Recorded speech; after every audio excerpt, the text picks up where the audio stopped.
Hello and welcome back to the podcast.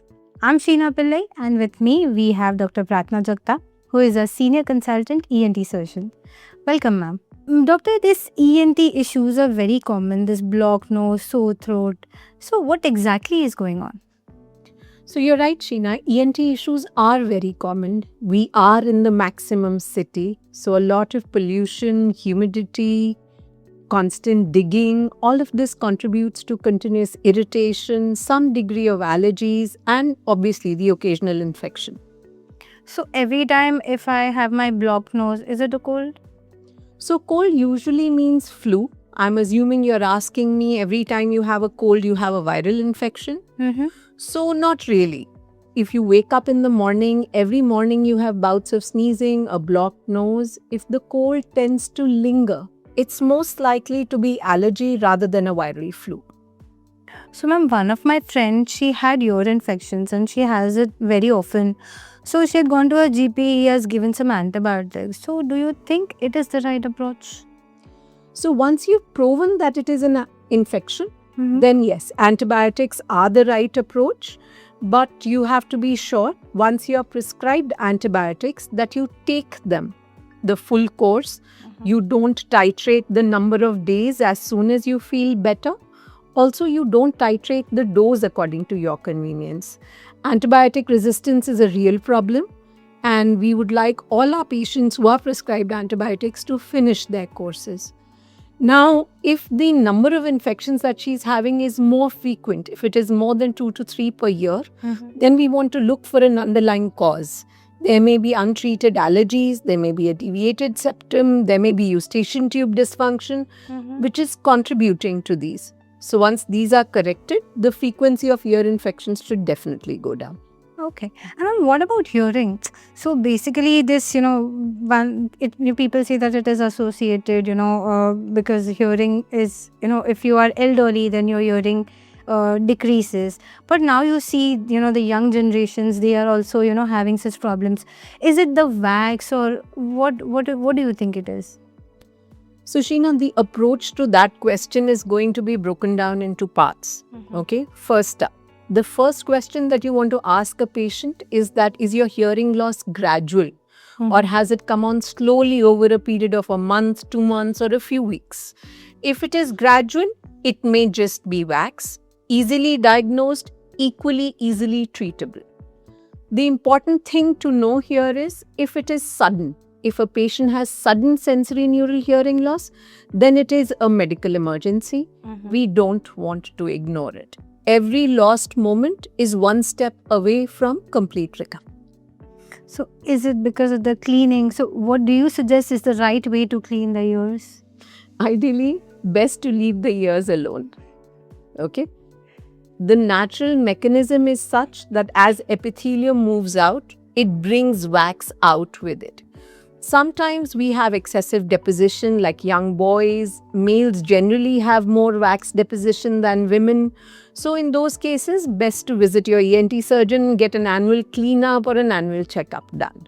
Stay away from earbuds. Coming to your nose, so these nose allergies, now dust allergies, everything is there. So is there anything that we can, prevent prevent the allergies nowadays? Preventing allergies, yes, it's very important to prevent, and the most important step would be allergen avoidance. First up, we should do, if we are sure that there are nasal allergies, we may want to do an allergy test to know if there are specific things that can be avoided. But sometimes it's just general stuff like dust, fungal spores, pollution. In those cases, a mask is your best friend. COVID has made masks fashionable, thankfully, so it's best to mask up. Also, air purifiers help, especially in places where you're spending long periods of time, like you're sleeping 8 hours in your bedroom. So having an air purifier there definitely helps.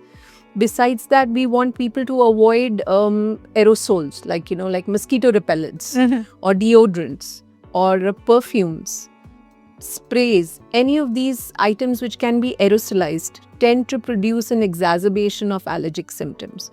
So avoid those. People who know that they have allergies, and don't have a pet already, Mhm. please don't get one. Pets are very common nowadays.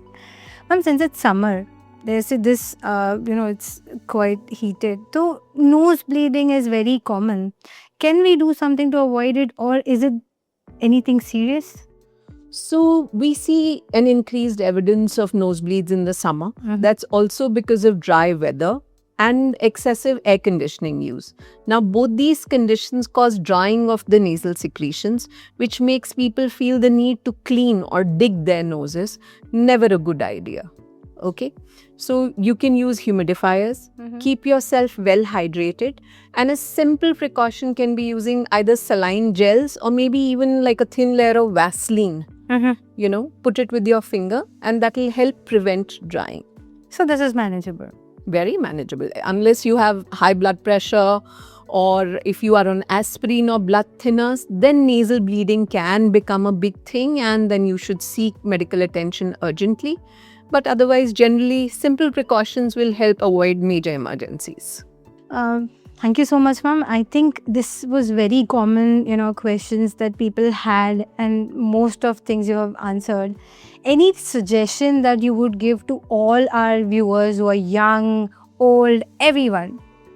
So generally, I think we are seeing an increased number of youngsters coming with sensory neural hearing loss. And the bulk of that burden is because of recreational noise. Excessive use of earphones, concerts, loud parties, discotheques. The World Health Organization puts that burden at about 1.1 billion. That's a lot of youngsters losing their hearing. Too much. Right? So the only thing is, please be careful. There are guidelines for sound exposure. Not to use earphones for over 60 minutes if you're using a volume of more than 60 decibel. Okay? Please protect your hearing. So, viewers, since ma'am said, please take care of yourself, be healthy, stay healthy. Thank you. Medicine Made Simple. Powered by Glen Eagles Hospitals, where good people make you feel better.